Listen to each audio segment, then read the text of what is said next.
Hi friends అందరికీ ఈరోజైతే మనం రొయ్యల బిర్యానీ చేద్దామండి. దానికోసం ఏం చేయాలో ఏమేం కావాలో ఇప్పుడు చూద్దామండి.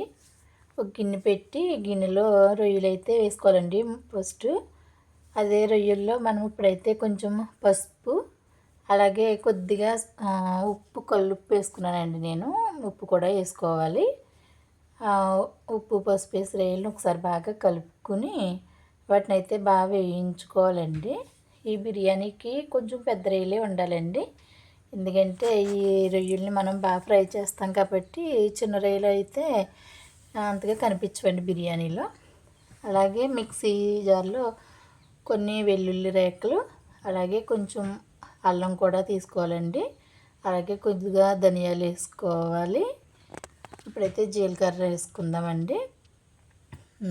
దాల్చిన చెక్క, మసాలా మొగ్గ, యాలక్కాయ కూడా ఇప్పుడు వేసుకుని మనం దీన్నైతే మెత్తటి పేస్ట్లా చేసుకోవాలండి. ఈ పేస్ట్ అయ్యాక ఇప్పుడు మనం ఈ మగ్గించిన రొయ్యలు ఉన్నాయి కదా, చూద్దాం. ఈ మగ్గిన రొయ్యలలో కొంచెం పసుపు అలాగే ఇప్పుడు మిక్సీ చేసుకున్న అల్లం వెల్లుల్లి పేస్ట్ మసాలా పేస్ట్ ఉంది కదండి, అదైతే ఒక 2 స్పూన్ల వరకు వేసుకున్నాను నేను. అలాగే కారం కరివేపాకు కూడా వేసుకుని బాగా అడుగు మాడకుండా దీన్ని తిప్పుతూ ఉండాలండి. తిప్పుతూ ఈ రొయ్యలు అయితే మనం ఫ్రై చేసుకోవాలండి.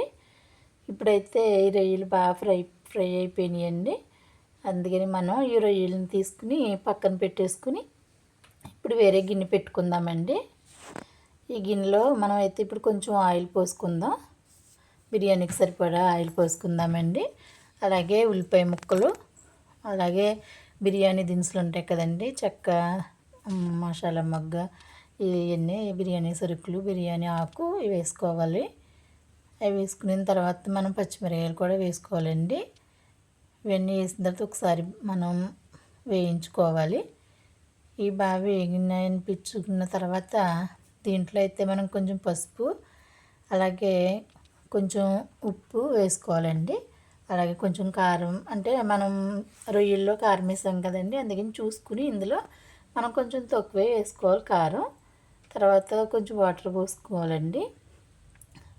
వాటర్ పోసిన తర్వాత 2 స్పూన్లు ఇందాక మసాలా మనం పట్టాం కదండి, అది 2 స్పూన్లు అల్లం వెల్లుల్లి మసాలా పేస్ట్, అలాగే ఒక పావు స్పూన్ అయితే నేను బిర్యానీ పొడి అయితే వేసుకున్నానండి.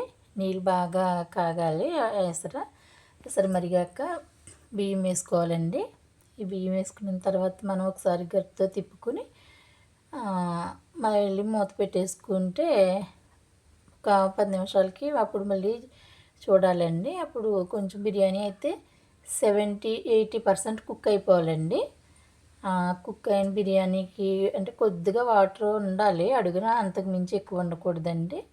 ఇప్పుడు బాగా 80% అయితే కుక్ అయిందండి. అందులోనే ఇప్పుడు మనం ఫ్రై చేసి పెట్టుకున్న రొయ్యలు ఉన్నాయి కదండి, ఈ రొయ్యలు అయితే మనం రొయ్యలు ఫ్రై వేసేసుకుందామండి. వేసేసుకుని బిర్యానీ అంతా కలిసేలా ఈ రొయ్యలు ఈ మసాలా ఒకసారి కలుపుకోవాలండి. మనం ఈ కలుపుకున్న బిర్యానీని మళ్ళీ ఒకసారి ఒక 10 నిమిషాలు చాలా చిన్న మంటలో మనం ఒకసారి దమ్ము పెట్టుకున్నట్టు పెడితే సరిపోతుందండి. పైనుంచి ఒక 2 స్పూన్ల ఆయిల్ అయితే వేసుకున్నాను నేను. అలాగే మూత పెట్టి ఒక 10 నిమిషాలు చిన్న మంటలో మనం మళ్ళీ కుక్ చేయాలండి. ఈ రొయ్యల్లో ఉన్న మసాలా రొయ్యల ఫ్లేవర్ అంతా రైస్కి పట్టి టేస్ట్ అయితే చాలా బాగుంటుందండి. ఇలా ఒకసారి కలుపుకున్న తర్వాత ఇంక బిర్యానీ అయితే రెడీ అయిపోయినట్టే. ఈ బిర్యానీ అయితే చాలా బాగుంటుందండి. మీరు కూడా ఒకసారి ఇంట్లో ట్రై చేయండి. ఈ బిర్యానీ ఎలా వచ్చిందో ఒకసారి కామెంట్ చేయండి. ఈ ఛానల్ని సబ్స్క్రైబ్ చేసుకోండి ఫ్రెండ్స్. Bye friends.